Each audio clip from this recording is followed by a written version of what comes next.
और जैसे ही भगत सिंह जेल के अंदर यूरोपियन और इंडियन प्रिजनर्स के डिस्क्रिमिनेशन को देखते हैं वो हंगर स्ट्राइक पे उतर जाते हैं। बट जब ये खबर तेजी से फैलने लगती है तो गवर्नमेंट सीरियसली लेके उनकी भूख हड़ताल तोड़ने की कोशिश करती है।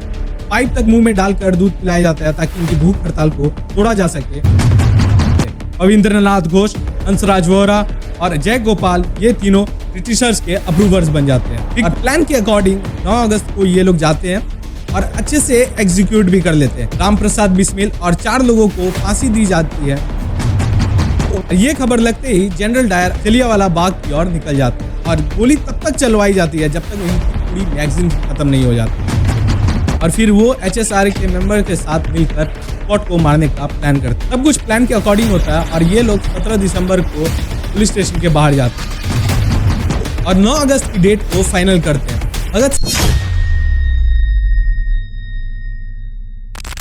तो कहानी शुरू होती है 27 सितंबर 1907 में। पंजाब में एक डिस्ट्रिक्ट पड़ता है लाईपुर, उसमें एक गांव है बंगा, जहां पे एक पंजाबी घराने में एक वीर क्रांति का जन्म होता है। जी हाँ, मैं बात कर रहा हूँ शहीद-ए-आजम भगत सिंह जी की। भगत सिंह शुरू से ही अंग्रेजों के खिलाफ थे क्योंकि उनके साथ हादसे ही कुछ ऐसे होते हैं। होता क्या है, जब भगत सिंह 18 साल के थे उसी समय जलियांवाला बाग हत्याकांड हो जाता है। मैं बताता हूँ ये हुआ क्या। अमृतसर में एक जगह है जलियांवाला बाग और ये जगह तीनों साइड से ऊंची ऊंची दीवारों से बंद है और इसकी बस एक ही एंट्री थी। और उस समय ब्रिटिशर्स कोई भी गैदरिंग्स या फिर मीटिंग्स को अलाउ नहीं कर रहे थे कि उनके खिलाफ कोई जाके प्रोटेस्ट ना कर दे। तो हुआ क्या, डॉक्टर सैफुद्दीन किचलू और डॉक्टर सत्यपाल के अरेस्ट होने की वजह से और रॉलेट एक्ट को प्रोटेस्ट करने के लिए एक मीटिंग बुलाई जाती है। ये खबर लगते ही जनरल डायर अपने मिलिट्री और मशीन गन्स को लेके जलियांवाला बाग की ओर निकल जाते हैं। एंट्री छोटी होने के कारण मशीन तो नहीं घुस पाती, बट ये अपने ट्रूप्स लेके घुस जाते हैं और एंट्री भी बंद करवा दी जाती है। और फिर अंधाधुंध फायरिंग करवाई जाती है। बूढ़े, बच्चे, बड़े, महिला सबको मार दिया जाता है और गोली तब तक चलवाई जाती है जब तक इनकी पूरी मैगजीन खत्म नहीं हो जाती। और ये सब देखकर भगत सिंह काफी ज्यादा दंग रह गए थे और इसी समय भगत सिंह जी ने आजादी का सपना देखा। इसी दौरान Gandhi ji non cooperation movement चालू कर देते हैं। इनिशियली तो भगत सिंह जी साथ देते हैं बट आगे जाके अलग हो जाते हैं। होता क्या है, नॉन कॉपरेशन मूवमेंट के नारे लगाते हुए एक भीड़ पुलिस स्टेशन की तरफ मुड़ जाती है और पुलिस वाले मना करते हैं और फिर उसके बाद पुलिस लाठी चार्ज कर देती है जिसके वजह से कई लोग घायल हो जाते हैं। फिर उसके बाद भीड़ बेकाबू हो जाती है। पुलिस वाले डर के पुलिस स्टेशन में छिप जाते हैं बट भीड़ पुलिस स्टेशन को ही आग लगा देती है, जिसमें 22 पुलिस वाले के साथ कुछ इंडियंस भी मारे जाते हैं, जिसे हम लोग चौरी चौरा मूवमेंट के नाम से जानते हैं। और ये इंसिडेंट गांधी जी को बिल्कुल पसंद नहीं आती। तभी 12 फरवरी 1922 को नॉन कॉपरेशन मूवमेंट को वहीं रोक दिया जाता है। इससे भगत सिंह काफी नाराज हो जाते हैं क्योंकि इतने दूर आने के बाद भी क्यों रोका गया। फिर 1923 में लाहौर के नेशनल कॉलेज में एडमिशन लेते हैं, जिसकी स्थापना लाला लाजपत राय ने की थी।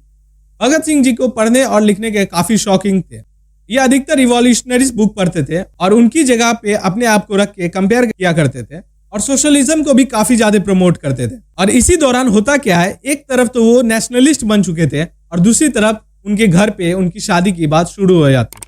बट भगत सिंह कहाँ रुकने वाले थे, वो अपने घर से निकल जाते हैं एक चिट्ठी छोड़ के और कानपुर चले जाते हैं बंगाल रिवॉल्यूशनरी पार्टी को ज्वाइन करने। और 1924 में वो HRA हिंदुस्तान रिपब्लिक एसोसिएशन को ज्वाइन करते हैं और चंद्रशेखर आजाद उसके प्राइम ऑर्गेनाइजर होते हैं। तो ये लोग प्लान करते हैं काकोरी रेलवे स्टेशन से कुछ दूर आगे जाके ब्रिटिशर्स खजाने को लूटने का और 9 अगस्त की डेट को फाइनल करते हैं। भगत सिंह न्यूली ज्वाइन करते हैं, इसीलिए वो ये मिशन पे नहीं जाते और प्लान के अकॉर्डिंग 9 अगस्त को ये लोग जाते हैं और अच्छे से एग्जीक्यूट भी कर लेते हैं। गोली बंदूक के दम पे ब्रिटिशर्स खजाने को लूट भी लेते हैं और वहां से निकल जाते हैं। पर कुछ दिनों बाद ये सब पकड़े जाते हैं। राम प्रसाद बिस्मिल और 4 लोगों को फांसी दी जाती है और 16 लोगों को लाइफ इम्प्रिजनमेंट का सजा सुना दी जाती है। और फॉर्चुनेटली चंद्रशेखर आजाद वहां से बच के निकल जाते हैं। और फिर कुछ दिनों बाद चंद्रशेखर आजाद की मुलाकात भगत सिंह की होती है और इनकी आपस में थिंकिंग भी काफी मिलने लगती है। भगत सिंह को लिखने का काफी शौक हुआ करता था। इन्होंने न्यूज़पेपर में आर्टिकल लिखना शुरू किया जिससे पूरे देश में इनकी प्रशंसा होने लगी। तभी ब्रिटिशर्स भगत सिंह को रोकने का सोचते हैं और फिर 1925 काकोरी केस और 1926 लाहौर बॉम्बिंग के केस में अरेस्ट कर लेते हैं। अमाउंट जानबूझ के बढ़ा दी जाती है ताकि इनकी बेल ना हो। अब बाद में इनके पिता 60,000 रुपए देकर बेल करवा लेते हैं।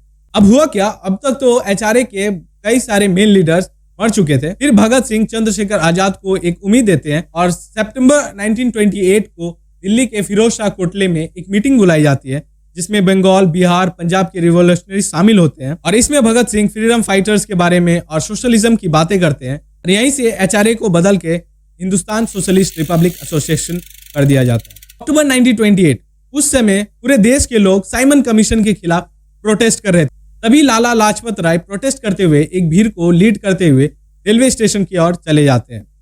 पुलिस मना करती है आगे आने से, तभी superintendent of police James A Scott lathi charge का ऑर्डर दे देते हैं। इनमें कई लोग घायल हो जाते हैं, बट सबसे बुरी हालत लाला लाजपत राय की हो जाती है, क्योंकि इनको ही मेन टारगेट बना के मारा जाता है और हालत इतनी बुरी हो जाती है कि इनको एडमिट कराना पड़ता है। और फिर 17 नवंबर 1928 को ये शहीद हो जाते हैं। भगत सिंह ये देख के काफी ज्यादा हैरान हुए और फिर वो एचएसआर के मेंबर के साथ मिलकर स्कॉट को मारने का प्लान करते हैं और 17 दिसंबर की डेट को फिक्स करते हैं। प्लान के अकॉर्डिंग जयगोपाल को स्कॉट को आइडेंटिफाई करके इशारा देना था, भगत सिंह और राजगुरु को शूट करना था। सब कुछ प्लान के अकॉर्डिंग होता है और ये लोग 17 दिसंबर को पुलिस स्टेशन के बाहर जाते हैं। जयगोपाल से गलती हो जाती है स्कॉट को पहचानने में और वो स्कॉट को समझकर जॉन पी सॉन्डर्स पे इशारा कर देते हैं और गोली सॉन्डर्स पे चल जाती है। भगत सिंह जब तक समझते कि किसी और को गोली लगी है तब तक बहुत देर हो चुकी थी। फिर वहां से वो लोग जैसे तैसे भाग गए। ब्रिटिश गवर्नमेंट को जैसे ही खबर लगती है कि स्कॉट पे हमला होने वाला था, वो पूरे शहर में खोज शुरू करवा देती है और फिर चंद्रशेखर आजाद, भगत सिंह और राजगुरु भेष बदलकर वहां से निकलते हैं। और इसी समय भगत सिंह एक सिख होने के बावजूद भी अपने बाल और दाढ़ी को कटवा देते हैं। फिर कुछ समय के बाद भगत सिंह का ध्यान पब्लिक सेफ्टी बिल्स और ट्रेड डिस्प्यूट बिल्स पे जाता है। पब्लिक सेफ्टी बिल से ये लोग किसी को भी अरेस्ट कर सकते थे बिना किसी को रीजन बताएं। ट्रेड डिस्प्यूट बिल से किसी भी प्रोटेस्ट को ये लोग इलीगल कह सकते थे। असेंबली ने तो ये बिल रिजेक्ट कर दिया था, बट वाइसरॉय अपने चालाकी और पावर को यूज करते हुए इंप्लीमेंट करवा देते हैं। फिर ये लोग प्लान बनाते हैं सेंट्रल लेजिस्लेटिव असेंबली में बॉम्ब फोड़ने का और अपनी गिरफ्तारी देने का। शुरू में तो एचआरएस के मेंबर भगत सिंह को जाने से मना करते हैं, बट बाद में भगत सिंह सारे मेंबर्स को कन्विंस कर लेते हैं और भटुकेश्वर दत्त और भगत सिंह ये दोनों तैयार होते हैं जाने के लिए। 8 अप्रैल को असेंबली में घुसते हैं भेष बदलकर पब्लिक गैलरी के थ्रू और खाली जगह देखकर बॉम्ब फेंक देते हैं। इनकलाब जिंदाबाद, लॉन्ग लिव रेवोल्यूशन जैसे नारे लगाकर पैम्पलेट फेंकते हैं जिनमें लिखा हुआ था बहरों को सुनाने के लिए धमाके की जरूरत है। और इसके बाद वो लोग अपने आप को सरेंडर कर देते हैं, क्योंकि इनको अपनी बातें कोर्ट ट्रायल के थ्रू पूरे देश भर में पहुंचाना था। और 7 मई को इनकी कोर्ट की ट्रायल शुरू होती है सॉन्डर मर्डर्स और असेंबली बॉम्बिंग के केस में। और एज एक्सपेक्टेड हुआ, कोर्ट इन्हें लॉफुल इंटेंट बताती है और पॉलिटिकल बॉडीज भी क्रिटिसाइज करती है। वहीं पीछे से एचएसआरए के बॉम्ब फैक्ट्री पे पुलिस घुस जाती है और 21 एचएसआरए के मेंबर्स को अरेस्ट कर लेती है। और इसी दौरान कुछ एचएसआरए के मेंबर्स पलट जाते हैं और सारा पासा ही पलट देते हैं। रविंद्रनाथ घोष, हंसराज वोहरा और जयगोपाल ये तीनों ब्रिटिशर्स के अप्रूवर्स बन जाते हैं। फिर कोर्ट की ट्रायल शुरू होती है और ये तीनों भगत सिंह, राजगुरु और सुखदेव के खिलाफ गवाही देते हैं। Mainly Saunders murder case, assembly bombing और बॉम्ब मैन्युफैक्चरिंग का केस होता है। और इसी समय भगत सिंह टोटल इंडिपेंडेंस यानी पूर्ण स्वराज की मांग करते हैं, जहां गांधी जी डोमिनियन स्टेटस की मांग कर रहे थे। और यहीं से कांग्रेस 26 जनवरी 1930 को पूर्ण स्वराज की मांग करती है अपने कांग्रेस सेशन लाहौर में। 10 जुलाई को सारे अक्यूज्ड को बुलाया जाता है और पनिशमेंट सुना दी जाती है। भगत सिंह, राजगुरु, सुखदेव इन तीनों को दफा 121 और 302 के वजह से फांसी की सजा सुना दी जाती है और बाकी सारे लोगों को लाइफ इम्प्रिजनमेंट का सजा सुना दी जाती है।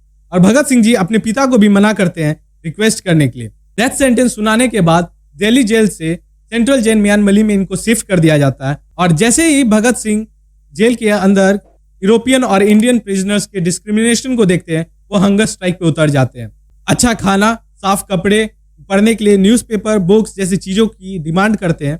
इनिशियली तो गवर्नमेंट इग्नोर कर देती है, बट जब ये खबर तेजी से फैलने लगती है तो गवर्नमेंट सीरियसली लेके इनकी भूख हड़ताल तोड़ने की कोशिश करती है। पाइप तक मुंह में डालकर दूध पिलाया जाता है ताकि इनकी भूख हड़ताल को तोड़ा जा सके। ऐसे ही ना जाने कितने जोर जबरदस्ती किए जाते हैं इनको भूख हड़ताल को तोड़ने के लिए। न्यूज़पेपर में लगातार लाहौर और अमृतसर की मास मीटिंग की खबरें छपने लगी और इतनी सपोर्ट को देखकर सेक्शन 144 इम्पोज कर दिया गया और लोगों का इतना सपोर्ट और स्ट्राइक देखकर 5 अक्टूबर को ब्रिटिश गवर्नमेंट भगत सिंह के सारे डिमांड्स को फुलफिल करती है और 116 दिन के बाद भगत सिंह जी अपना फास्ट तोड़ते हैं। 63 दिन से भूखे होने के कारण जतीन्द्र नाथ घोष 13 जुलाई को शहीद हो जाते हैं और फिर उसके बाद भगत सिंह जेल में काफी ज्यादा बुक्स पढ़ने लगते हैं। अधिकतर वो रिवॉल्यूशनरी बुक्स पढ़ते हैं और अपने आप को कंपेयर करते हैं और लोगों को फ्रीडम फाइटर्स के बारे में बता के काफी ज्यादा मोटिवेट करते थे, सोशलिज्म की बातें किया करते थे। अब वो डेट आता है जब फांसी की डेट फिक्स कर दी जाती है 24 मार्च 1931 को और लोगों का प्रोटेस्ट, सपोर्ट, स्ट्राइक और जुनून देखकर ये एक दिन पहले कर दी जाती है, यानी 23 मार्च 1931 को शाम 7 बजे के ऑर्डर्स अचानक से आते हैं और 23 मार्च 1931 को शाम 7:30 पे इनकलाब जिंदाबाद के नारे लगाकर भगत सिंह, सुखदेव और राजगुरु ये तीनों हमेशा के लिए देश को अलविदा कह देते हैं।